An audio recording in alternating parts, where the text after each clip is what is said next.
This is Distant Replay, the podcast that goes back in time to relive all the greatest events that we witnessed in sports. From upsets, to championships, to cultural moments, we discuss it all. Coming up on today's episode. Could be worse. I could be Floyd Landis. What, living in Leadville? Or waking up a piece of it every day. What do you think? Yeah. That's what I know. I don't think it, I know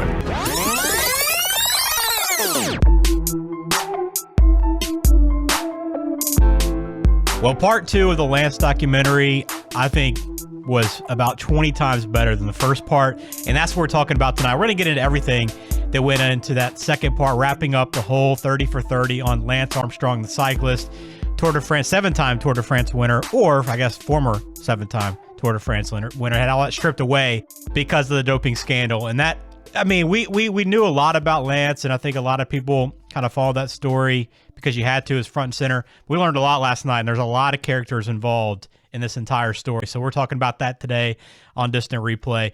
Mike, welcome in, man. I'm looking forward to this discussion because, last week the documentary was good, but I thought there was there wasn't a whole lot that we learned. We learned about his past, but there wasn't a whole lot of drama. I thought the rest of the documentary might kind of be that same way, but this second part just delivered. I mean, there was so much to unwind and uncover. Yeah, look, I knew Lance Armstrong treated people very bad on the way down, when all this stuff was coming out about his doping.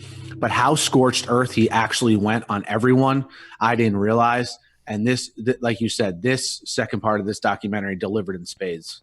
So we're about to get in that tonight. We're going to be talking a lot of stuff. His rise to fame, how big of an athlete he was in the country, his son, who and his family. We got a little bit of a look into that now. And then also right into the scandal and how it all kind of unfolded, how he could have gotten out of it. And blew that. His ego got too big, the lie got too big, and it all came crumbling down. Let me remind you too, YouTube. Thanks everybody that's listened on YouTube so far. We appreciate that. Almost 10,000, I think, listens to last episode, Mike. Pretty awesome stuff. Find us there. Also on Twitter at Distant Podcast, and also online, distantreplaypodcast.com. So a few things, we're gonna get into the big stuff in a second. I just want to quickly touch on a couple early things out of the gate, Mike.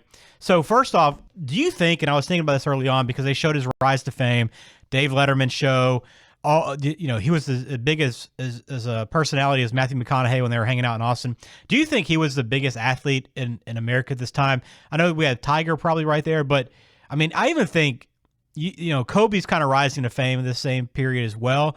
But I think anywhere you went, Lance Armstrong, I think anybody, no matter what you cared about, what kind of person you were, what your personality was, Lance's story and his rise to fame and what he accomplished and what we thought was a clean rise to the top, I think anybody connected with that. And I think that made him maybe the biggest athlete in America. If you think about it back then, his brand was everywhere, right? Between his Livestrong bracelets, for 3 weeks, for 7 years, and again, in that dead period of American sports, that 3-week period of the Tour de France, for 7 years straight, Lance Armstrong was in the news every day. And he gave people a lot of hope that maybe were not sports fans or had nothing to do with sports in terms of a story. And I think outside of Tiger during this time period, like you said, we're kind of post Michael Jordan.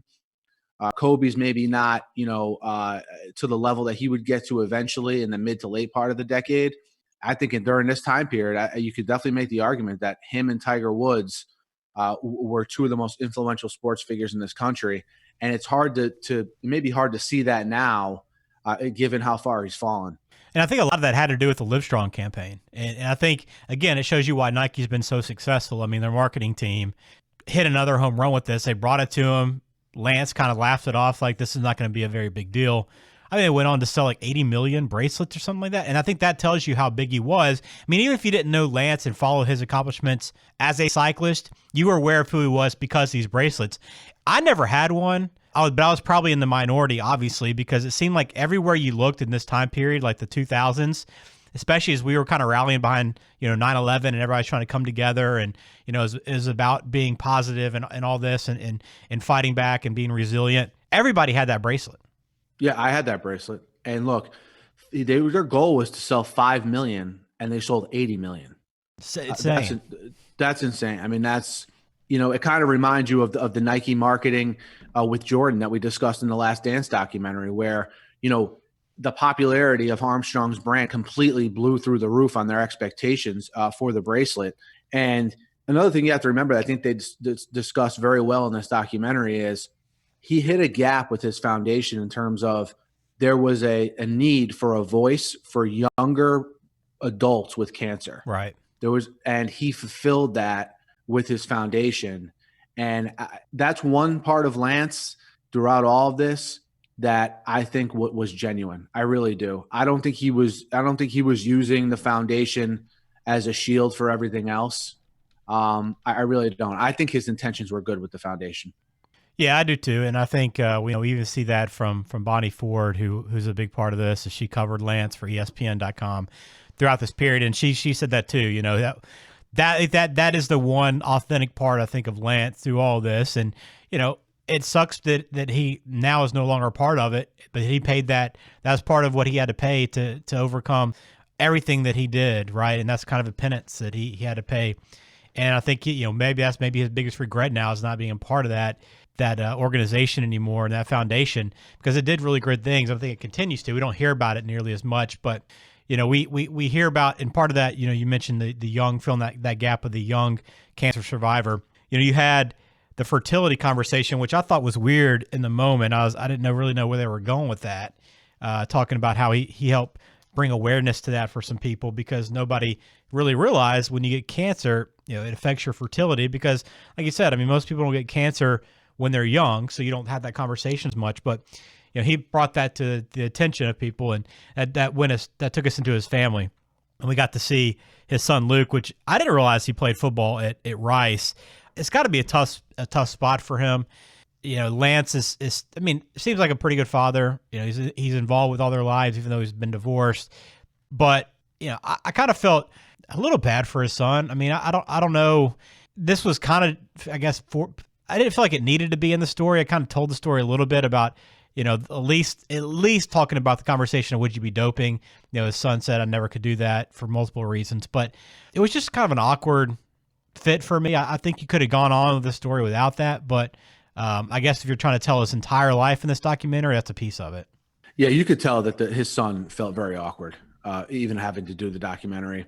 Look, Lance admitted that he split on his family when his two kids, including the son that plays, I think his name is Kyle, correct? Luke. Oh, Luke, jeez. Close. So he split when Luke was young, and Luke pretty much says he doesn't mention that his father is Lance Armstrong. It's something he tries to hide. I thought a very eye-opening part of this was when Lance Armstrong was, they asked him what he would tell his son if his son ever wanted to get into performance-enhancing drugs. And Lance's response was basically like, right now as a freshman in college, I would recommend that he not do it. But if he got to the professional ranks, it'd be a conversation that we would have.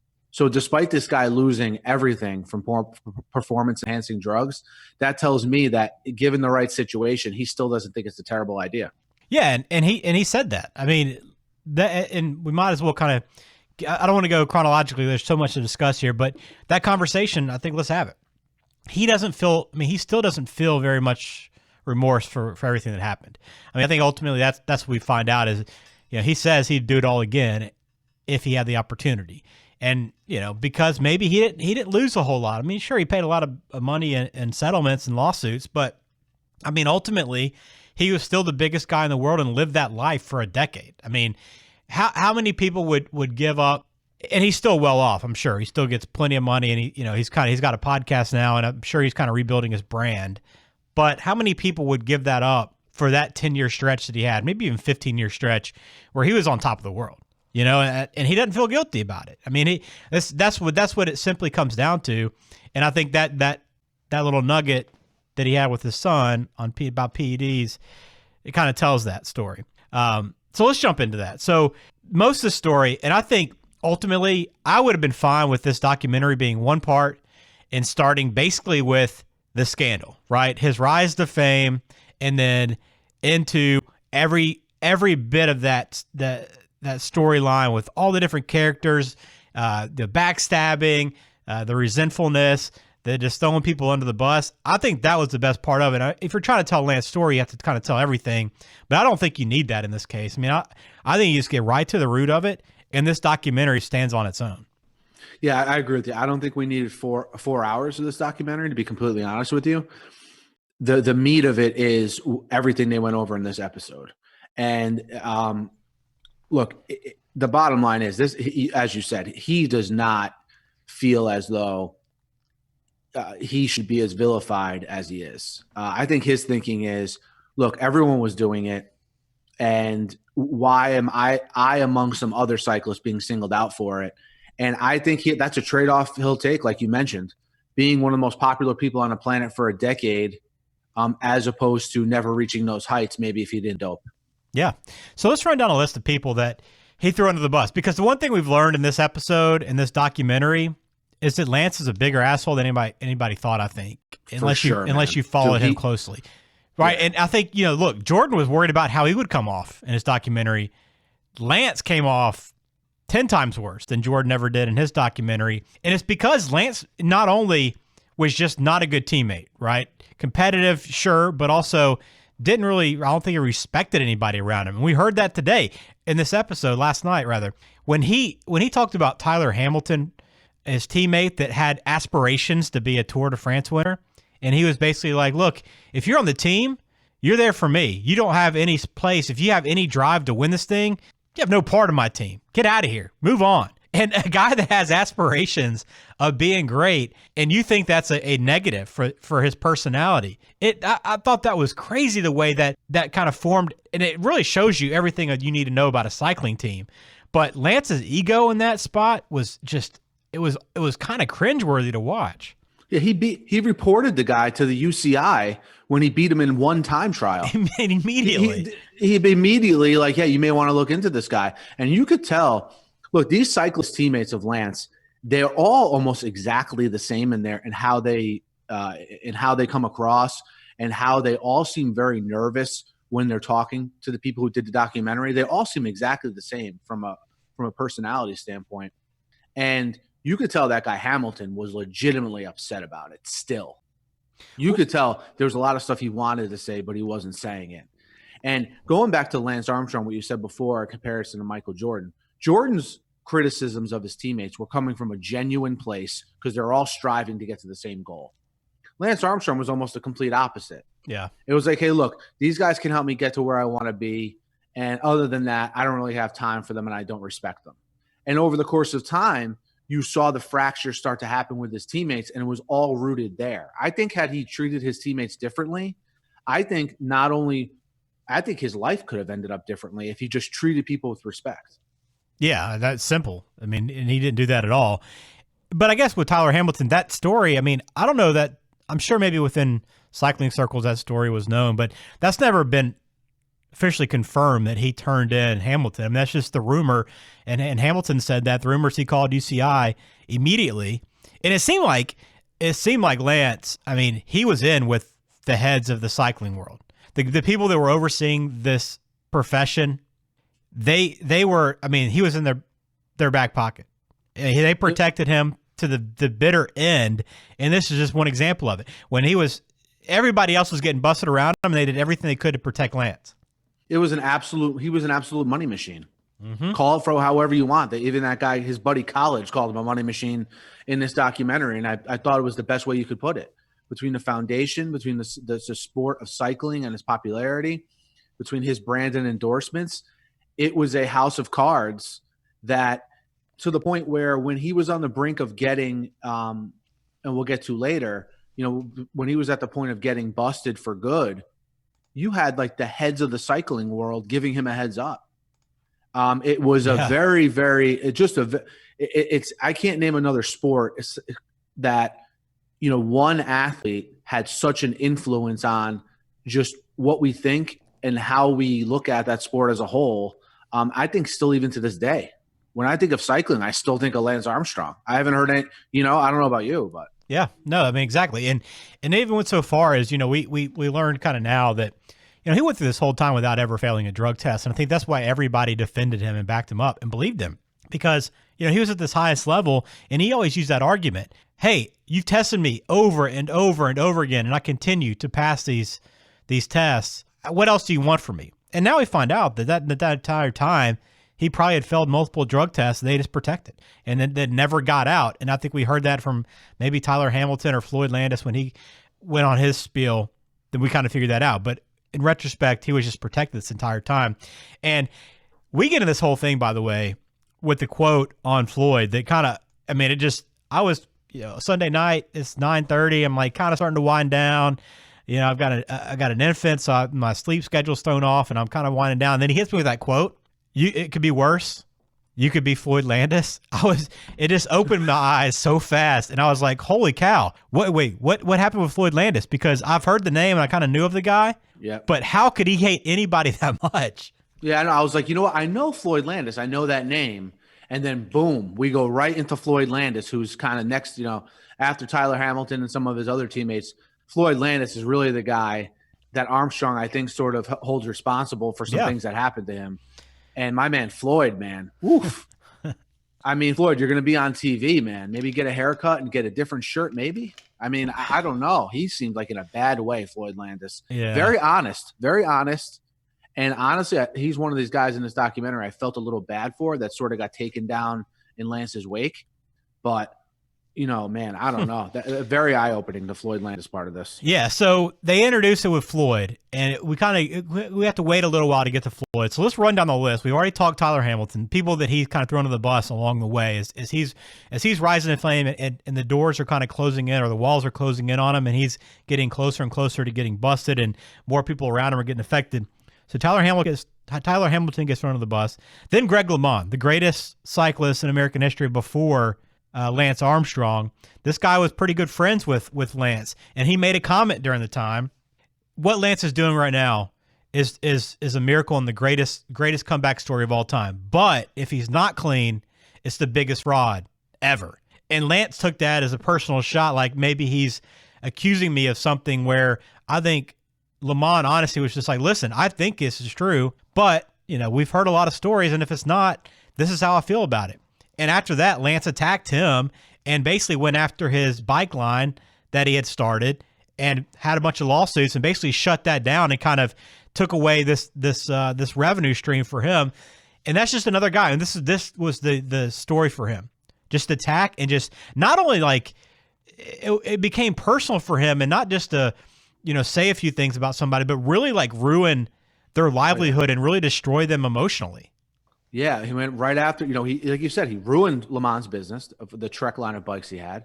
And it seemed like the more credibility people had within cycling, so like Greg LeMond had a lot of credibility. Yeah. When those people went after him, the more Lance shot back, because he probably knew, like, wait, these people aren't just media people who cover the Tour de France 3 weeks a year accusing me of things.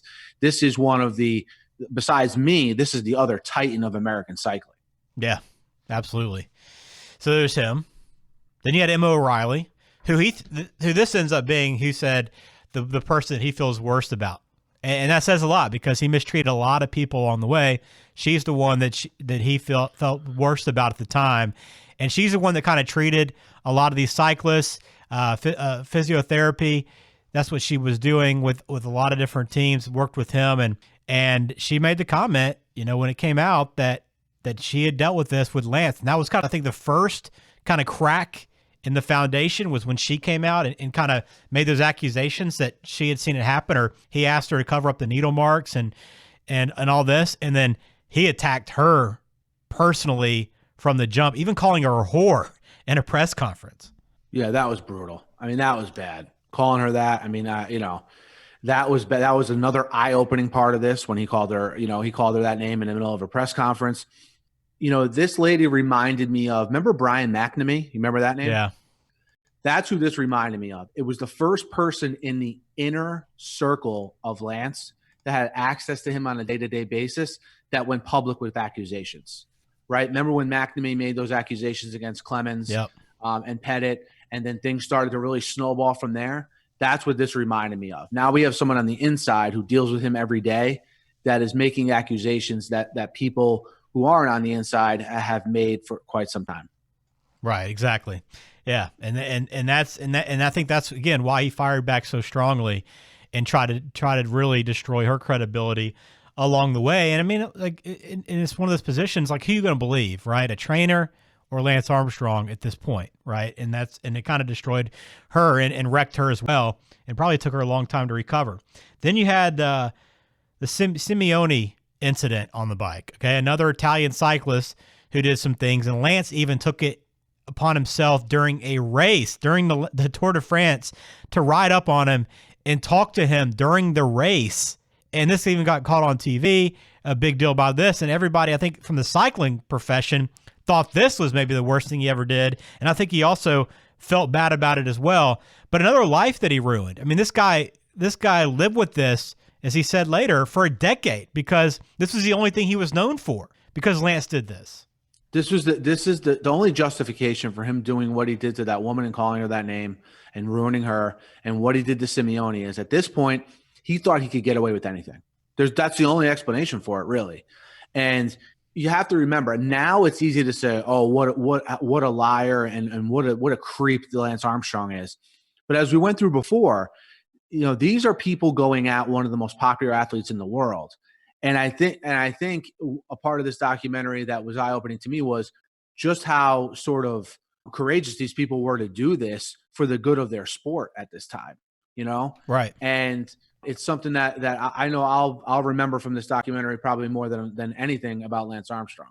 Well, I think they're the only ones that cared about the sport. I mean, the people that were on top of the sport did nothing to better the sport. I mean, they protected it.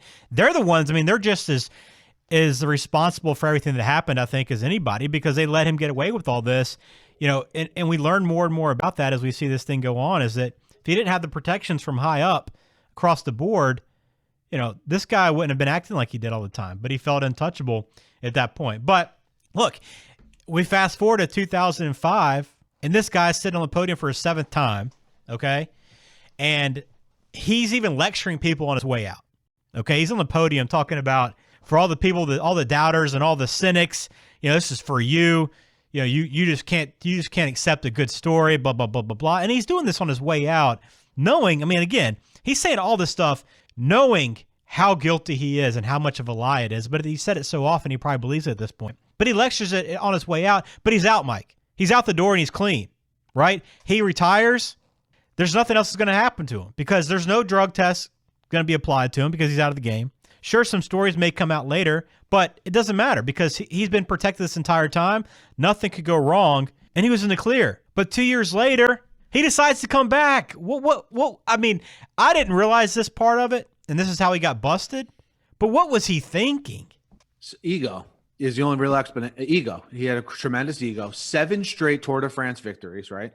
So now at this point, he's the – I don't know what name you even want to use, but he's the guy associated with cycling around the world at this point, right? And would have been probably forever. And now he makes this comeback, and I have this in big capital letters in my notes.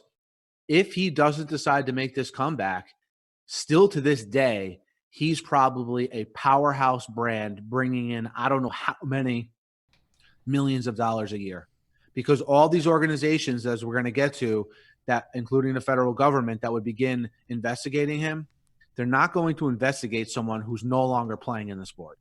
And part of his downfall was the year after he retires, Floyd Landis wins the Tour de France, okay? A former teammate of his, and he gets busted for doping immediately, right afterwards. So and it's crazy when you look back in this to not just be like, I should have seen it, but you had a drug scandal at the front end right before he blows up and wins his first Tour de France. You have the doping scandal immediately when he steps out of cycling. Immediately. My man Floyd didn't even get on the plane back to France and he was already outed. So, I mean, Lance, they were just like, look, when Lance is here, all hands off, okay? But before and after, they were trying to clean up the sport a little bit. But so Floyd Landis gets busted, fesses up to it, serves his time, 2 years, he's out of cycling, decides to come back. So Lance's ego is so big, sees this guy that wins that he thinks is so far inferior to him that he's kind of making the sport look bad, okay? Meanwhile, Lance is making the sport look awful after all this is said and done. But he thinks this guy that wins is not worthy of wearing that yellow jersey. So he comes back. He's like, I got to go back and win this thing because there's a bunch of jokes that are out there racing. Well, Floyd comes back, and Floyd didn't turn anybody in. He was part of that team, knew about everything, didn't say a word. They compared it to the Mafia, which I think was a great example and a great comparison because, look, you serve your time, you come back, you're welcome back into the family. You didn't turn anybody in. You're a made man. But he comes back, and Lance says, you're too dirty. You're toxic. You're not going to be a part of this team. We don't want you in there around us. And at that point, that was it. That set it off. Floyd tried to get back in the game, but couldn't. He tried to race with some other people.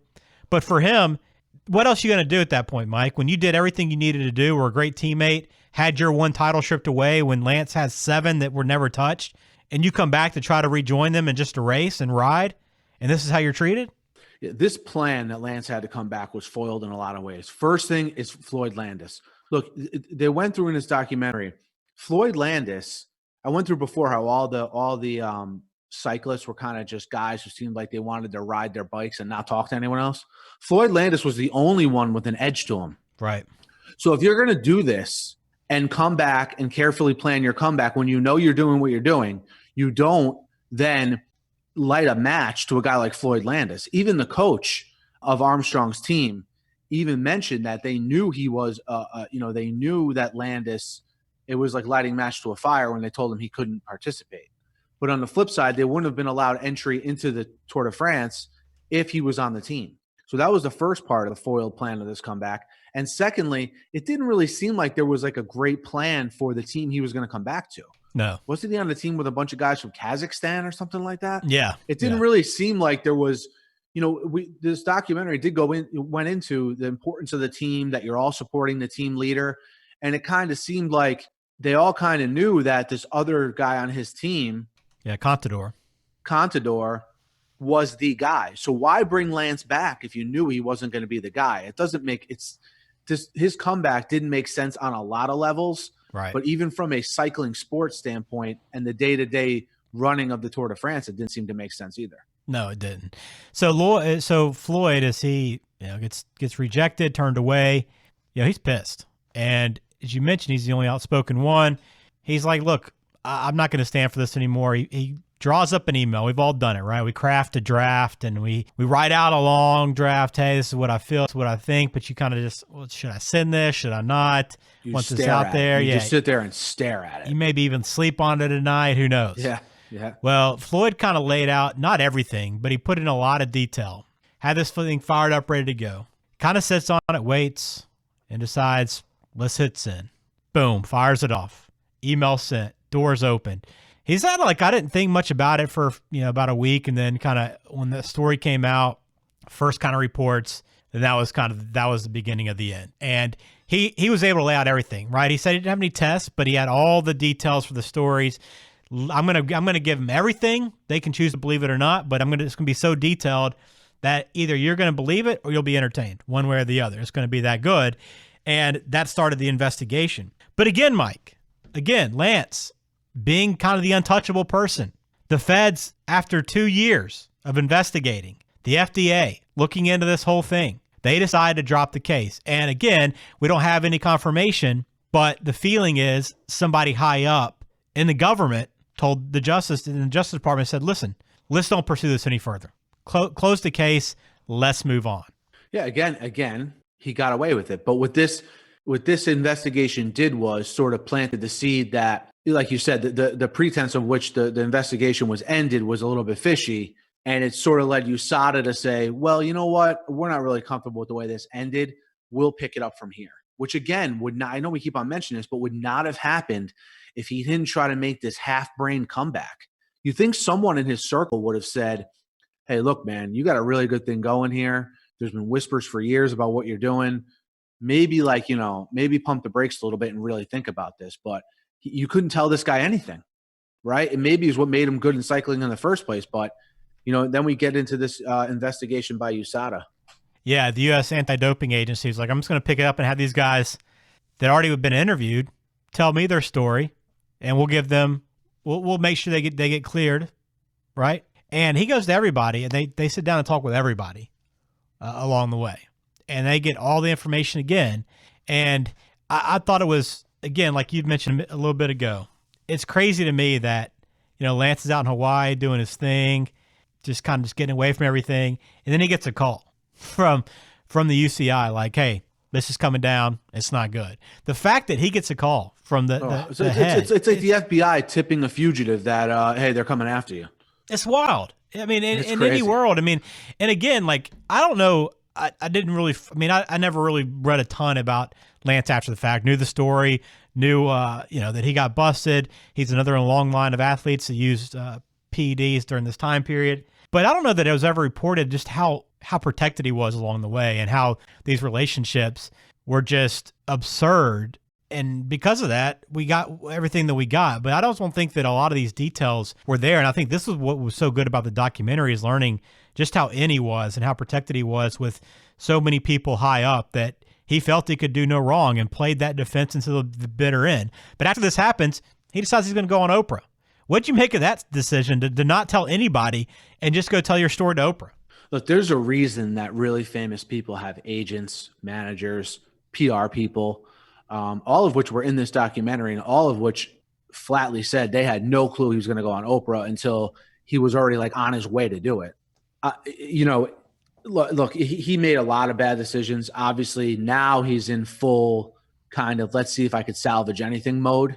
And going back to the investigation by USADA, we went through last episode how these guys who were very successful and treat people really bad on the way up, the second people are not threatened by them anymore and can turn on them, they do it. And all of his teammates turned on him. Betsy Andreu turned on him, the wife of his teammate Frankie Andreu. And once you have all those people again on the inside making these very specific allegations against him, he was done. And he just went on Oprah as a way to maybe try to salvage what he had left.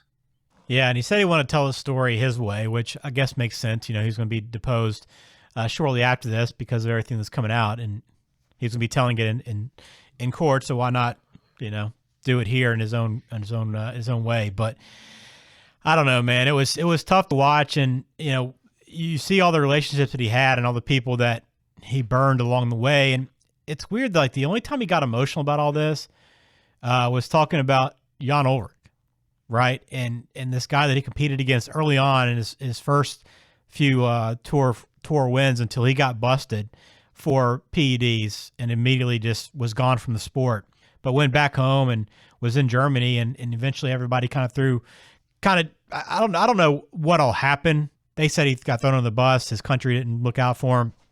Sure, he had a lot of mental health issues. Good to know that he is doing better, it seems, and is kind of with his family, kind of living his life, and seems to be recovering from whatever issues he had. That's the only time he got emotional this whole thing, and acted like this was the closest person to him. And honestly, I think it was the only closest person to him because this is the guy that competed against him, probably the hardest, and maybe the guy that he thought about maybe the most because this was the guy that he was worried about could maybe unseat him. Yeah, in the cycling world, this is the bird magic, right? It was, with Armstrong dominating every year. So you looked at the leaderboards. They showed the leaderboards from the year after year after year where Lance was winning, and it was always Armstrong, Ulrich. And then the year Landis won, Ulrich was outed in a doping investigation like 2 days before the Tour de France, and poof, the guy disappeared. Hardly anyone's ever heard from him. And I think this is Armstrong's contemporary. I think he sees a lot of it. Went through in the beginning of the documentary how they were raised the same way, how this is one of the guys Armstrong respected. And I think when this guy sort of went off the deep end mentally, it hit Armstrong in a way and made Armstrong reveal feelings that he probably didn't even know he could reveal. When he went through how the German people and the German government turned their back on him, the Americans turned their back on Lance, and then how the Italian government turned their back, in the Italian cycling world, turning their back on the Italian gentleman from the last episode who committed suicide, that, they pick and choose who they want to go after. It was sort of understood everyone was doping. That was the thing to me. Okay, this entire documentary has been about Lance apologizing and talking about how he was a bad person. And I think during this entire time, he always, it feels uncomfortable watching him talk about how he was wrong. It doesn't truly, during the whole thing, it didn't truly feel like maybe he felt that way. He was just kind of saying what he had to say, right? Oh, because I was just a bad person. That was a huge mistake by me. But he always kind of laughed it off or had a joke, never really felt that way. And I think you kind of see that at the end now, that maybe he's not really truly sorry, because of the fact that after all this, he's able to say, the Italians did this, the Germans did this. And then I'm like, there's no way he's going to be the victim here. He goes, George Hincapie took drugs, but Americans still ask him to ride. He's still loved and adored. But me, they throw me under the bus. And I'm thinking, after all this, he's going to play the victim card. He is the victim in all this. I mean, are you serious? That for me was the part I was just like, you know what, man? I get like this past life of yours was awful and you were a bad person, but hey, I'm willing to kind of think that maybe you move beyond that and give you a second chance and not leave that behind. But when he said that, I'm like, this guy has no shame. He's not sorry at all. He's happy with what happened. Like he said, I'd do it all again if I had to. There's no remorse. And if I was anybody watching that, and I even found out now he does a podcast with Hincapie. I just don't know how you can be like, for me, I thought if I'm Hincapie, I'm like, really? You're going to kind of throw me under the bus as that guy? And you're playing this victim card after all this? You had all this success while we were all there propping you up? To me, that was the worst part of the whole thing, watching this with Lance. And I shook my head when I heard it. After all this time, right? So this stuff really started to really come to a head in like 2010, 2011-ish. This guy's had a decade to think about all this and all the people, as we went through in this episode, that he screwed over, that he ruined their lives essentially. And he has all this time to think about that, among other things. And he still comes to the conclusion that he was unfairly targeted somehow. And like you said, that was like one of the most mind-boggling explanations that you're ever going to hear. And I'm really glad the documentarians who did this, they were able to get that out of him. Yeah. Because that's the point in the doc where you're like, this guy just doesn't get it. So Mike, I mean, that was the documentary. I mean, my final thoughts kind of on watching this is that Lance is a much worse person than I thought. And I do think, and look, and kind of speak to this, with the fallout, he lost everything in 48 hours. All the sponsors called him and dropped him. Livestrong knew they had to part ways with him because they wanted to keep the mission of the foundation. The one thing that he probably regrets the most is not being associated with that foundation anymore that he helped create and helped found, and I think did really good things with him. But that's part of it. But I think coming away from this is that he's not sorry. He ruined a lot of people's lives along the way to get to where he was. And there's a level between being competitive and wanting to win. But even when you look at a guy like Michael, and it's probably because, like you said, they're two different sports. It's a individualized versus a team sport. You need everybody on the same page. Either way, the way he went about everything was completely wrong. And even though he might have been the best cyclist in the world, clean or, doping, the way he did this and the way he left everything in his wake and did not care about really anyone along the way, family included probably.